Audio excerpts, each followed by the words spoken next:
বেহায়ামি পৃথিবীর জামিনের ভিতরে বিশ্বনবী সাল্লাল্লাহু আলাইহি সাল্লাম ইন্তেকাল করেছেন, তিনি মদিনাতুল মুনাওয়ারাতে শুয়ে আছেন। আর এদের ধান্দা হচ্ছে যে না, নবী মরেননি, নবী বেঁচে আছেন, নবী তাদের কাছে এসে পৌঁছে যায়। তাই নবী সাল্লাল্লাহু আলাইহি সাল্লামকে দেখে তারা পৃথিবীর জামিনের ভিতরে দাঁড়িয়ে যায়। এটা ধান্দা যেন জীবনেও শুদ্ধ নয়, কথাটা একদম ক্লিয়ার করে যাবেন। নবী যদি বেঁচে থাকতেন তার মেয়ে হযরতে ফাতেমার কাছে চলে আসতেন। নবী যদি বেঁচে থাকতেন হাসান হোসেনকে শহীদ করে দেওয়া হলো, হোসেনকে শহীদ করে দেওয়া হলো, তার কাছে চলে আসতেন। নবী যদি বেঁচে থাকতেন হাসানকে বিষ খাওয়ানো হলো, সেখানে তিনি চলে আসতেন। নবী যদি বেঁচে থাকতেন হযরতে আলী এবং হযরত আয়েশার সঙ্গে জঙ্গে জামাল হলো, সেখানে বিশ্বনবী সাল্লাল্লাহু আলাইহি সাল্লাম চলে আসতেন। না, নবী সাল্লাল্লাহু আলাইহি সাল্লাম বেঁচে নাই, নবী মদিনাতুল মুনাওয়ারাতে শুয়ে আছেন, নবী ওখানে আছেন। আমরা সবাই একথা ক্লিয়ার করে জানতে হবে।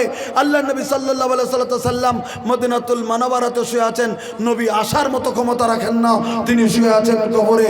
তবে হ্যাঁ, এবার প্রশ্ন যদি করেন নবী যদি মদিনায় শুয়ে আছে তাহলে দিনের নসিহত পৃথিবীতে কে করবে? ইমাম বুখারী রাহমাতুল্লাহ আলাইহি তার বুখারী শরীফে কিতাবুল ইলমে কথাটি সন্নিবিষ্ট করে বুঝিয়ে দিলেন। হে আমার সাহাবা কেরাম, শুনে রাখো, আল্লাহ নবী সাল্লাল্লাহু আলাইহি সাল্লামের হাদিসটি নিয়ে আসছিলেন। ইমাম বুখারী বাব বেঁধেছেন, ইমাম বুখারীতে উনি বাব বেঁধেছেন। এই কত বাব বান্দার পরেই উনি হাদিসটি এনেছেন, ওয়ান্নাল উলামা হুম ওয়ারাসাতুল আম্বিয়া। আল্লাহ নবী সাল্লাল্লাহু আলাইহি সাল্লাম বলেছেন, অবশ্যই যারা হাক্কানি আলিম তারা সমস্ত নবীদের ওয়ারিস, তারা দ্বীনের মিশন পৃথিবীর জমিনের ভিতরে চালাবে, তারা দ্বীনের কথাগুলি পৃথিবীতে বলবে, তারা দ্বীনের নসিহত তারা পৃথিবীতে করবে, দ্বীনের কথাগুলি খুলে খুলে তারা পৃথিবীর জমিনের ভিতরে বলবে। হাক্কানি ওলামা যারা, তারাই পৃথিবীর জমিনে কথাগুলি বলে দেবে। এ কথা আল্লাহ রাব্বুল আলামিনের নবী সাল্লাল্লাহু আলাইহি সাল্লাম স্পষ্টকরণ করে দিলেন। এবার আমরা যারা ভাই যারা বসেছি, আজকের বৈঠকে যারা বসেছি, কতটুকু এলেমের দরকার মানুষকে তো কথা বলার।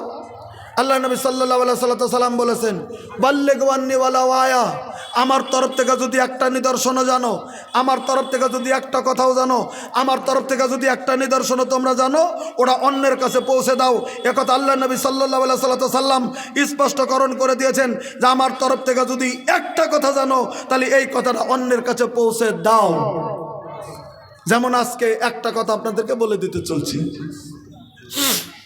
আপনাদের শুধু এই জালসা নয়, বর্তমান শতকরা 99টা জালসার ভিতরে, জালসার প্যান্ডেলে যে লোক হয় তার 10 ডবল লোক থাকে মার্কেটে। বলেন কথাটা সত্য না মিছা? আরো জোরে বলবেন, কথা সত্য না মিছা? জালসার প্যান্ডেলে যে কটা লোক হয় তার থেকে 5 ডবল 2 ডবল 3 ডবল লোক মেলার ভিতরে একদম জুমে থেকে যায়। তারা বাড়ি থেকে যে বাজারে এসছে ওখান থেকেই তারা ফিরে যাবে। তারা জালসার কাছে একবার চেয়েও দেখেনি, জালসার ময়দানে একবার বসেও দেখেনি, ওখান থেকেই কত হতবাগা লোক ওখান থেকেই তারা চলে যাবে। তবে একটা কথা ক্লিয়ার করে জেনে নিন, আল্লাহর নবী সাল্লাল্লাহু আলাইহি সাল্লামের জিন্দেগির একটা ইতিহাস আপনাদেরকে বলে দিতে চলছি। আল্লাহর নবী সাল্লাল্লাহু আলাইহি সাল্লামের কাছে একবার একজন ইহুদির পণ্ডিত, একদম বিরাট বড় ইহুদির পণ্ডিত, একবার আল্লাহ নবী সাল্লাল্লাহু আলাইহি সাল্লামের কাছে চলে এসেছেন। আমার ভাইরা, আমার বিশ্ব নবী যখন পৃথিবীর জমিনে দ্বীনের দাওয়াতের কাজ যখন চলাইতে শুরু করে দিয়েছিলেন, আবু জেহেল আবু লাহাবের দলেরা আল্লাহ রাব্বুল আলামিনের নবীকে মিথ্যা বলে সাব্যস্ত করেছে পৃথিবীর জমিনে। কেউ কেউ বলেছেন মোহাম্মদ জাদুগার, কেউ কেউ বলেছেন মোহাম্মদ পাগল, কেউ কেউ বলেছেন মোহাম্মদ বানিয়ে বানিয়ে বানিয়ে বানিয়ে কথা বলে, কেউ কেউ বলেছেন মোহাম্মদ কাহিন, তার মানে গণক। এমন কথা করে করে করে করে করে করে পৃথিবীর জমিনের ভিতরে চলছে। পৃথিবীর বিভিন্ন জায়গাতে আখেরি নবী নবী বলে বাতাস আকাশে যখন কথাটা ঘুরতে শুরু করে দিচ্ছে দিচ্ছে দিচ্ছে দিচ্ছে, ওই সন্ধিক্ষণে হাদিসের ভিতরে এবারত আছে মুসলিম শরীফে, ওয়ান আবি উমামা রাদিয়াল্লাহু আনহু ক্বালা ইন্না হাবরাম মিনাল ইয়াহুদে সালান নবিয়্যা সাল্লাল্লাহু আলাইহি সাল্লাম। একবার ইহুদির একজন পণ্ডিত চলেছে মক্কাতুল মুকাররমাতে, আবু জেহেলের কাছে কয়, এই আবু জেহেল, আব্দুল্লাহর ছেলে নাকি মোহাম্মদ নবী হয়ে গেছে। বলে না, মিথ্যা নবী তিনি, অরিজিনাল নবী নয়, ডুপ্লিকেট তিনি। আবু লাহাবের কাছে জিজ্ঞাসা করেছে একই কথা, উতবা সাইবার কাছে জিজ্ঞাসা করেছে একই কথা, আবু সুফিয়ান তখনও মুসলমান হয়নি, একই কথা। বড় বড় লিডাররা বলছে সে একটা পাগল, সে বানিয়ে বানিয়ে কথা বলে, অরিজিনাল নবী নয়। এবার ইহুদির পণ্ডিত ওদের কাছে বলতেছে, শুনে না আমি বিরাট বড় ইহুদির একজন পণ্ডিত, আমার কাছে এমন একটা প্রশ্ন আছে পৃথিবীর জামিনে, আমি ইহুদির পণ্ডিত যদি মুহাম্মদকে করে দেই, অরিজিনাল যদি নবী হয় জবাবটা তো দিতে পারবে, আর যদি ডুপ্লিকেট হয় জীবনেও মুহাম্মদ ওই প্রশ্নের জবাব দিতে পারবে না। তাহলে চলো চলো চলো চলো চলো চলো চলো চলো যাব, মুহাম্মদকে প্রশ্ন করব, মুহাম্মদকে আটকিয়ে দেব। কাল থেকেই মিথ্যা নবী মুহাম্মদ দেশে বিদেশের ভিতরে আমরা সুন্দর করে বলে দেওয়ার জন্য রেডি হয়ে যাব। তাই নাকি বলে চল চল চল চল চল চল চল চলে গেল বিশ্বনবী সাল্লামের কাছে। বিশ্বনবীর বাড়ির বারান্দায় বলছে, আব্দুল্লাহর ছেলে মোহাম্মদ বেরিয়ে যাও, কারণ তারা তো নবীকে নবী বলে স্বীকার করেনি। আব্দুল্লাহর ছেলে মোহাম্মদ বলে ডাক দেয়, আচ্ছা আব্দুল্লাহর ছেলে মোহাম্মদ আছি। আল্লাহ নবী সাল্লাল্লাহু আলাইহি সাল্লাম বেরিয়ে আসলেন। আবু জাহেল, আবু লাহাব, উতবা, সাইবার দল আছে, ইহুদির পণ্ডিত, ওদের মুখে বলে বলছে, তুমি নাকি নবী? আল্লাহ সাল্লাল্লাহু বলছেন, হ্যাঁ আল্লাহ আমাকে নবী করেছেন, একবার সুবহানাল্লাহ জোরে বলেন। নবী বলে দিলেন, আমাকে আল্লাহ নবী করেছেন, নবী বানিয়েছেন। তাই বলে আচ্ছা ঠিক আছে, আমি ইহুদির পণ্ডিত, আমি তোমাকে একটা প্রশ্ন করব, তুমি নবী যদি হও তুমি জেনে নাও। এমন একটা প্রশ্ন আমি তোমার কাছে করব, যে প্রশ্নের জবাবটা বিগত 3টা কিতাবের ভিতরে দেওয়া আছে। তাওরাতের ভিতরে দেওয়া আছে, জবুরের ভিতরে দেওয়া আছে, ইনজিলের ভিতরে দেওয়া আছে। 3টা কিতাবের ভিতরে এই প্রশ্নের জবাবটা দেওয়া আছে। মুহাম্মদ গো, আমি তোমাকে প্রশ্ন করব, প্রশ্নের জবাবটা তুমি দিয়ে দেবে, তবে তোমার জবাবটা ওই বিগত 3টা কিতাবের সঙ্গে যেন পৃথিবীর জমিনের মধ্যে যেন মিলে যায়।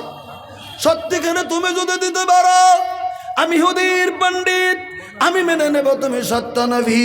আর যদি তুমি উত্তর দিতে না পারো, আমি ইহুদির পণ্ডিত বুঝে নেব গো তুমি সত্য নবী নও, তুমি পৃথিবীর জমিনের ভিতরে মিথ্যা নবী। আমার ভাইরা, আমার ভাষা আপনারা বুঝতেছেন? কথাগুলো বোঝা যাচ্ছে কি কথা বলছি? আচ্ছা, একটা ঘটনা চলছে হাদিসের ইবারতে। আমি এমন প্রশ্ন সওয়াল তোমাকে কইব, তুমি যদি জবাব দিতে পারো বুঝে নেব তুমি সৎ নবী। আর যদি তুমি উত্তর দিতে না পারো, জবাব দিতে না পারো, তুমি আমরা সবাই বুঝে নেব তুমি ঝুট্টা নবী, তুমি একটা সত্য নবী নহ পৃথিবীর জমিনে। এই কথা ইহুদির পণ্ডিত বলছেন। আল্লাহ নবী সাল্লাল্লাহু আলাইহি ওয়াসাল্লাম বলছেন, ঠিক আছে তোমার কি প্রশ্ন আছে আমার কাছে তুমি করে দাও। ইহুদির পণ্ডিত তখন প্রশ্ন করে বসলেন, আল্লাহ রাব্বুল আলামিনের নবী সাল্লাল্লাহু আলাইহি ওয়াসাল্লামের কাছে প্রশ্ন করলেন, ওগো মুহাম্মদ তুমি জবাবটা দিয়ে দাও। বলে কি? আইয়ুল বিকায় খায়র। আমি ইহুদির পণ্ডিত প্রশ্ন করলাম, এই পৃথিবীর জমিনে কোন জায়গাটা সব থেকে আল্লাহ রাব্বুল আলামিনের কাছে ভালো? গোটা পৃথিবীর জমিনে কোন জায়গাটা আল্লাহ রাব্বুল আলামিনের কাছে সব থেকে উত্তম জায়গা? পৃথিবীতে তো অনেক অনেক অনেক অনেক জায়গা রয়েছে, আল্লাহর কাছে কোন জায়গাটা সব থেকে ভালো জায়গা? এই প্রশ্নের উত্তরটা যেন তাওরাত, ইনজিল, জবুরের সঙ্গে যেন মিলে যায়। তুমি বানিয়ে বললে তোমার বানিয়ে কথা আমরা মেনে নিতে রাজি নয়। তুমি বলে দাও আইউল বিকায় খায়র। প্রশ্ন করে বসলেন। আল্লাহ নবী সাল্লাল্লাহু আলাইহি ওয়াসাল্লাম দেখলেন এখন তাওরাত, ইনজিল, জবুরের বাকি উত্তর আছে, আর আমি বান কি দেব? আল্লাহ নবী সাল্লাল্লাহু আলাইহি ওয়াসাল্লামের অবশ্যই এই উত্তরটা নবী সাল্লাল্লাহু আলাইহি ওয়াসাল্লামের তখন জানা ছিল না। নবী সাল্লাল্লাহু আলাইহি ওয়াসাল্লাম অপেক্ষা করছেন যে আল্লাহ রাব্বুল আলামিনের তরফ থেকে যদি আমাকে জানিয়ে দেওয়া হয় তাহলে আমি বলবো, জানিয়ে না দেওয়া হলে আমি কেমন করে বলবো? আল্লাহ নবী সাল্লাল্লাহু আলাইহি ওয়াসাল্লামের উত্তরটা জানা ছিল না। আল্লাহ নবী সাল্লাল্লাহু আলাইহি ওয়াসাল্লাম থমকে দাঁড়িয়ে গেছেন। ইহুদির পণ্ডিত প্রশ্ন করেছেন, আল্লাহ নবী সাল্লাল্লাহু আলাইহি ওয়াসাল্লাম থমকে দাঁড়িয়ে গেছেন। নবী আর কথা বলছেন না। হাদিসের ইবারত মুসলিমে ফাসাকাতা আনহু, আল্লাহ নবী সাল্লাল্লাহু আলাইহি ওয়াসাল্লাম চুপ হয়ে গেছে জবাব দেওয়ার থেকে। আল্লাহ নবী চুপ হয়ে গেলেন, কোনো কিছুই বলছেন না, শুধু ইহুদির পণ্ডিতের মুখের দিকে আল্লাহ নবী সাল্লাল্লাহু আলাইহি ওয়াসাল্লাম চেয়ে আছেন। যখন চেয়ে আছেন ইহুদির পণ্ডিতের মুখের দিকে, ওয়াকালা আসকুতু হাত্তা ইয়াজিআ জিবরিল। নবী যখন চুপ হয়ে আছে, হঠাৎ করে গো আল্লাহ রাব্বুল আলামিনের ফেরেশতা হযরতে জিবরিল আল্লাহ রাব্বুল আলামিনের নবীর কাছে হাজির। একটাবার সুবহানাল্লাহ জোরে কোন, আর একটু জোরে কোন না সুবহানাল্লাহ। নবীর কাছে কে এসেছে এবার? হযরতে জিবরিল আল্লাহর ফেরেশতা নবীর কাছে চলে আসছে। আসার পরে নবীকে বলতেছেন, নবী গো কি হয়েছে আপনার? ইহুদির পণ্ডিত প্রশ্ন করেছে, আপনি কেন চুপ হয়ে আছেন গো নবীজি? আপনি কেন কথা বলছেন না? এই কথা যখন জিজ্ঞাসা করলেন তখন হযরতে জিবরিল আল্লাহ রাব্বুল আলামিন সাল্লাম বলে দিলেন, ফাসাকাতা জিবরিল আলাইহিস সালাম ফাসালা ফাকালা মাল মাসউল আনহা বিআলাম মিনাস সাইল। হযরতে জিবরিলকে যখন জিজ্ঞাসা করলেন আল্লাহ রাব্বুল আলামিনের নবী, জিবরিল ভাই রে বলে দাও দাও, ইহুদির পণ্ডিত প্রশ্ন করেছে গোটা পৃথিবীর জমিনে কোন জায়গাটা আল্লাহ রাব্বুল আলামিনের কাছে উত্তম জায়গা? এই প্রশ্ন করেছে ইহুদির পণ্ডিত। তবে তৌরিত জবুল ইঞ্জিনের সঙ্গে উত্তরটা মিলে যায়, নসরত কিন্তু মেনে নিতে রাজি নয়। এবার তুমি বলে দাও। হযরতে জিবরিল বললেন, নবী গো ও গো মুহাম্মদ আখেরি নবী, আমি জিবরিল, এই প্রশ্নের উত্তর আমি নিজেও সঠিকভাবে আমার এই কথাটা জানা নাই, আমারও জানা নাই। এটার উত্তর তো আপনি ভালো জানার কথা, এই প্রশ্নের উত্তর আপনি ভালো জানার কথা, আমার তো এই প্রশ্নের উত্তর জানা নাই। দেখেন জিবরিলও জানে না উত্তর। এবার অবস্থাটা কি হচ্ছে তাহলে? নবী বিশ্বনবীর অবস্থাটা আবার কি হচ্ছে? তারপরে জিবরিল বলে দিলেন, নবী গো চিন্তা করিয়েন না, ওয়ালাকিন আসআলু রাব্বি তাবারাকা ওয়া তাআলা। আপনি চিন্তা করেন না গো নবীজি, আমি একটা সেকেন্ডে বিদ্যুৎ গতিকে পলকের গতিতে আমি রাব্বুল আলামিনের কাছে যাইয়া এই প্রশ্নের জবাব আমি আপনার কাছে ফেরত করে দিচ্ছি। নারে তাকবীর। বলতেছে চিন্তা করিয়েন না, আমি এক্ষুনি এক সেকেন্ডে এক পলকে আল্লাহর কাছ থেকে জবাব এনে আমি আপনার কাছে দেওয়ার চেষ্টা করছি, আপনি খালি এক সেকেন্ড এক পলক আপনি দেরি করুন। হযরতে জিবরিল বিদ্যুৎ গতিতে আল্লাহ রাব্বুল আলামিনের কাছে চলে গেলেন, আল্লাহর কাছে প্রশ্ন করলেন, আল্লাহ আপনার হাবিব ইহুদির পণ্ডিতের প্রশ্নের জবাবে থমকে গেছে, তিনি দাঁড়িয়ে গেছে, তিনি কথা বলছেন না, চুপ হয়ে গেছে। মাবুদ গো এই প্রশ্নটা করেছেন আইউল বেকায়ে খাইর, পৃথিবীর জমিনে আপনার নিকটে কোন জায়গাটা সবচেয়ে উৎকৃষ্ট? বিগত 3টা কিতাবের সঙ্গে যেন মিলে যায়, আপনি প্রশ্নের উত্তরটা দিয়ে দেন গো আল্লাহ। তখন আল্লাহ রাব্বুল আলামিন উত্তর দিয়ে দিলেন জিবরিলের কাছে। এবার হযরতে জিবরিল আল্লাহর কাছে থেকে উত্তরটা লইয়া আল্লাহ রাব্বুল আলামিনের নবীজির কাছে বিদ্যুৎ গতিতে হয়তো 2 সেকেন্ডের ভিতরে হযরতে জিবরিল নবী সাল্লাল্লাহু আলাইহি ওয়াসাল্লামের কাছে ফিরত চলে এসেছে। আর একটা বার সুবহানাল্লাহ বলেন। জবাব নিয়ে হযরতে জিবরিল চলে এসেছে কার কাছে? কার কাছে? আসলে আমি চিল্লাইলে কি হবে? আমি বুঝতে পারছি, আমার ভাষা আপনারা বুঝেন না। না না না বুঝেন নাই। জিবরিল কার কাছে চলে এসছে? জিবরিল উত্তরটা আল্লাহর কাছ থেকে নিয়ে কার কাছে এসছে? আল্লাহর নবীর কাছে। কথাটা কেন আপনারা বুঝতে পারছেন না? আমি একা চিল্লায় চোখের পানি ফালা দেয়া যদি স্টেজ ভাষায়ও দেই, আপনারা তো আমার কথা বুঝতেছেন না। কথাগুলো এত নর্মাল করে বলছি, তাও যদি না বুঝেন। আমি বললাম আল্লাহর কাছ থেকে উত্তরটা নিয়ে জবাবটা নিয়ে হযরতে জিবরিল নবীর কাছে বিদ্যুৎ গতিতে চলে এসেছেন। আসার পরে এবার নবীকে বলছেন। এবার দেখেন নবীকে হযরতে জিবরিল সেদিন কি বলেছিলেন। হযরতে জিবরিল বলে দিলেন আল্লাহ রাব্বুল আলামিনের নবীকে, ইয়া মুহাম্মদ, ও গো আল্লাহ রাব্বুল আলামিনের নবী মুহাম্মদ, এ মুহাম্মদ, ও আল্লাহর নবী মুহাম্মদ, ইন্নী দানাউতু মিনাল্লাহি দুনওয়ান মা দানাউতু মিনহু কাত্তান। একটা কথা ক্লিয়ার করে দেন, একটা দুটি মশলা আসবে এই 5 হাদিসটার ভিতরে, মুসলিম শরীফের হাদিস। হযরতে জিবরিল বললেন, নবী গো আমার জীবনে আমাকে যতদিন থেকে আল্লাহ সৃষ্টি করেছেন আমি যে এত আপ ডাউন করেছি, হযরত আদমের খবর নিয়ে এসেছি, মুসার খবর নিয়ে এসেছি, ইব্রাহিমের খবর নিয়ে এসেছি, এই যে লক্ষ লক্ষ লক্ষবার খবর নিয়ে এসে পৃথিবীর জামিনের ভিতরে যে দিয়েছি। আমি জিবরিল, আমি যত আল্লাহ রাব্বুল আলামিনের কাছে গেছি আজকে এই প্রশ্নের উত্তরটার জন্যে আল্লাহর এত কারিবে গেছিলাম, এত নিকটে গেছিলাম, আমার জিন্দগিতে কোনো দিন এত নিকটে কোনো দিন যাই নাই। আমি আজকে অত নিকটে গেছিলাম আল্লাহর, আমি অত কারিবে গেছিলাম আল্লাহর, আমার জিন্দগিতে কোনোদিন এত কারিবে যাই নাই। এখন প্রশ্ন করেন, যদি কত নিকটে গেছিলেন আল্লাহর? নবী প্রশ্ন করেছেন, আমাদের করতে হবে না। নবী বললেন কালা ওয়াকাইফা কানা ইয়া জিবরিল, এই জিবরিল এই তুমি কত নিকটে গেছিলে, কেমন করে গেছিলে, কত নিকটে তুমি গেছিলে, কত কারিবে তুমি গেছিলে? তখন জিবরিল বলে দিলেন কালা কানা বাইনি ওয়া বাইনাহু ৭০ আলফা হিজাবিম মিনান নূর। ওগো মুহাম্মদ, জেনে রাখো তুমি, আমি আজকে আল্লাহ রাব্বুল আলামিনের কাছে নিকটে গিয়েছিলাম, আমি অত নিকটে গেছিলাম আল্লাহ তাআলা শুধু ৭০,০০০ নূরের পর্দা দিয়া যে ঢেকে আছে। এই প্রশ্নের একটা মসলা বের হলো আজকে। আল্লাহ তাআলা ৭০,০০০ নূরের পর্দা দিয়া ঢেকে আছে আল্লাহ, আমি ওই পর্দার কাছে চলে গিয়েছিলাম। সুবহানাল্লাহ কোন একটাবার, ভাষা না বুঝলেন একটাবার সুবহানাল্লাহ কোন। ৭০,০০০ আল্লাহ নূরের পর্দা আল্লাহ ঢেকে আছে, তার নিকটে গেছিলেন হযরত জিবরিল। এবার বলে দিলেন, বলে কি, এবার তুমি জবাবটা দিয়ে দাও।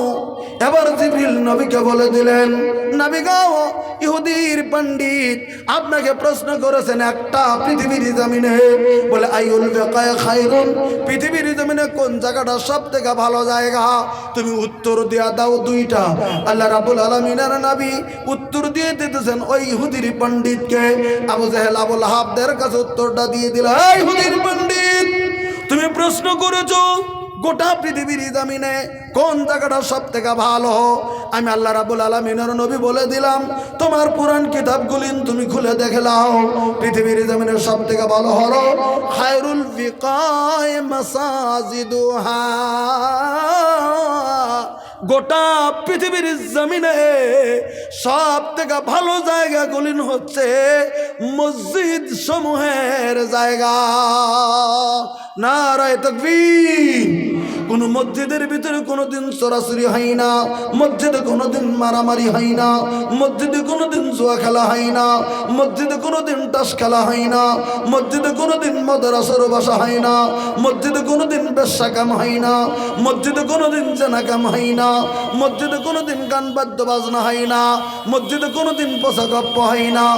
ওই জন্য আল্লাহ রাব্বুল আলামিনের কাছে মসজিদের জায়গা গোটা পৃথিবীতে সর্ব উৎকৃষ্ট জায়গা। একবার সুবহানাল্লাহ বলেন। এবার নবী বলে দিলেন, এই ইহুদির পণ্ডিত, তুমি জিজ্ঞাসা করেছিলে একটা কোন জায়গা ভালো, আমি তোমাকে জবাব দিয়ে দিলাম দুইটা। বলে কি? ওয়াশাররুল বিকায় আসওয়াকুহা। এই কথাটা বলার জন্য আমি হাদিসটা নিয়ে আসছি। আল্লাহর নবী সেদিন বলে দিয়েছিলেন ১৪৫০ বছর আগে, ইহুদির পণ্ডিত জেনে নাও, গোটা পৃথিবীতে খারাপ জায়গাটা হচ্ছে বাজার সমূহের জায়গা। যেখানে মেলা অনুষ্ঠিত হয়, যেখানে মেলা হয়, এই মেলার জায়গাটা পৃথিবীর জমিনের ভিতরে খারাপ জায়গা। এই বাজারের জায়গাটা পৃথিবীর জমিনে খারাপ জায়গা। বাজারের ভিতরে ধাক্কাধাক্কি হবে, বাজারের ভিতরে মারামারি হবে, বাজারের ভিতরে কিলাকিলি হবে, বাজারের ভিতরে টাস খেলা হবে, বাজারের ভিতরে জুয়া খেলা হবে, বাজারের ভিতরে বিভিন্ন রং তামসা হবে, বাজারের ভিতরে গান বাদ্য বাজনা হবে, বাজারের ভিতরে মিথ্যা কাহিনী হবে, বাজারের ভিতরে টুটুম টুটুম বাজনা হবে, বাজারের ভিতরে গান বাদ্য বাজনা হবে, বাজারের ভিতরে অপকর্ম হবে, বাজারের ভিতরে মারামারি হবে, বাজারের ভিতরে চুরি হবে, বাজারের ভিতরে পচা কাহিনী হবে, পচা গপ্প বাজারের ভিতরে হবে, দালালি বাজারের ভিতরে হবে। আমি বিশ্বর নবী বলে দিলাম, গোটা পৃথিবীর জমিনে বাজারের জায়গাগুলি হলো খারাপ জায়গা। তাহলে জানার পরেও আজকে বাড়ি থেকে যদি জালসার নিয়েতে এসে আমরা সেই মেলায় যোগ দেই, তাহলে আমরা কোন জায়গায় গেলাম? এই কথাটা বলার জন্যে আমি আপনাদের কাছে হাদিস টানছিলাম। তাহলে আমরা কোন জায়গায় পৌঁছে গেছি আজকে? এই অঞ্চলের লোক, আমরা কিষানগঞ্জ জেলার বা আমরা হয়তো এই বিহারের এই লোকগুলি বা সারা ভারতবর্ষের লোকগুলি, আমরা যেখানে জালসার কাছে যাই, যদি আমরা জালসা রেখে বাজারের কাছে যাই, তাহলে আমরা কোন জায়গাতে গেছি? আমি আপনাদের কাছে আহ্বান জানাবো, এখনো যারা বাজারে আছেন আপনাদের কাছে অনুরোধ করব, আপনারা একটু দয়া করে প্যান্ডেলে এসে বসে যান। এটা আমার তরফে আপনাদের কাছে আহ্বান রইল। এবার আসেন, আমি খুতবায়ে মাসনুনায় একটা আয়াত তেলাওয়াত করেছিলাম, আজকে তার সারমর্ম দিকে এসেই আমার বক্তব্য ইখতিতাম করার চেষ্টা করব। আমি কোরআনে কারিম থেকে আয়াত তেলাওয়াত করেছিলাম। আমি আমার ভাইরা, আমি একটা আয়াত খালি তেলাওয়াত করেছিলাম আপনাদের কাছে। আয়াতটা হলো এই, আল্লাহ তাআলা বলেন বুখারী শরীফে কিতাবুল ইলম ইমাম বুখারী রাহমাতুল্লাহ আলাইহি এই আয়াত দিয়ে কিতাবুল ইলম স্টার্ট করেছেন। আয়াতটা কি? ইয়ারফাইল্লাহুল্লাযিনা আমানু মিনকুম ওয়াল্লাযিনা উতুল ইলমা দারাজাত। আল্লাহ রাব্বুল আলামিনের নবী আল্লাহ রাব্বুল আলামিন পবিত্র কোরআনে বললেন, আমি আল্লাহ রাব্বুল আলামিন ওই সমস্ত মানুষের সম্মান, আমি আল্লাহ ওই সমস্ত মানুষের ইজ্জত, আমি আল্লাহ ওই সমস্ত মানুষের মর্তবা আমি আল্লাহ রাব্বুল আলামিন বাড়িয়ে দেব যারা পৃথিবীর জমিনে কোটি কোটি মানুষের মধ্যে যারা ঈমান এনেছে। আমি আল্লাহ রাব্বুল আলামিন আমার প্রতি যারা ঈমান এনেছে, পৃথিবীর জমিনে যারা ঈমান গ্রহণ করেছে, আমি আল্লাহ রাব্বুল আলামিন বলে দিলাম ওই সমস্ত মানুষের ইজ্জত আমি আল্লাহ তাআলা বাড়িয়ে দিয়েছি। এবার একটা প্রশ্ন হতে পারে, কই আমরা না মুসলিম, আমাদের না মুসিবত, আমাদের না বিল্ডিং নাই, অথচ অন্যান্যর কাছে তো বিল্ডিং আছে, তাদের কাছে রাজত্ব আছে, তাদের কাছে সব কিছু আছে, আমাদের সম্মান কই বাড়লো পৃথিবীর জমিনে? আজকে তো যেখানে যাই সেখানেই মুসিবত, যেখানে যাই সেখানেই জায়গা নাই, যেখানে যাই সেখানেই আমরা পেটা খাওয়ার জন্য রেডি, যেখানে যাই সেখানে আমাদের অসুবিধা। কই আমাদের এত অসুবিধা হয় কেন? আমার ভাইরা, একটা কথা আল্লাহ তাআলা বুঝিয়ে দিতে চলছেন, এই দুনিয়ার জিন্দেগি নয়, মাতা দুনিয়া কালিল। এই দুনিয়ার জিন্দেগিটা একবারে সামান্যতম জিন্দেগি। মাতার দুনিয়া কালিলুন ওয়াল আখিরাতু খায়রুল লিমান ইত্তাকা। আখিরাতের জিন্দেগি আসল জিন্দেগি। যারা পৃথিবীর জমিন আল্লাহ রাব্বুল আলামিনকে ভয় করে তাদের জন্য আখিরাতের জিন্দেগি আসল জিন্দেগি। ওইজন্য আমি আল্লাহ রাব্বুল আলামিন উখরবি জিন্দেগির ইজ্জত আমি আল্লাহ রাব্বুল আলামিন বাড়িয়ে দিয়েছি। যেদিন থেকে তুমি মরতে শুরু করে দেবে, যেদিন থেকে তোমার জান বের হওয়া শুরু হয়ে যাবে, তখন থেকে ঈমানদারের সম্মান আমি আল্লাহ রাব্বুল আলামিন সম্মান দিয়ে ঈমানদারের জানটা বের করে নেব।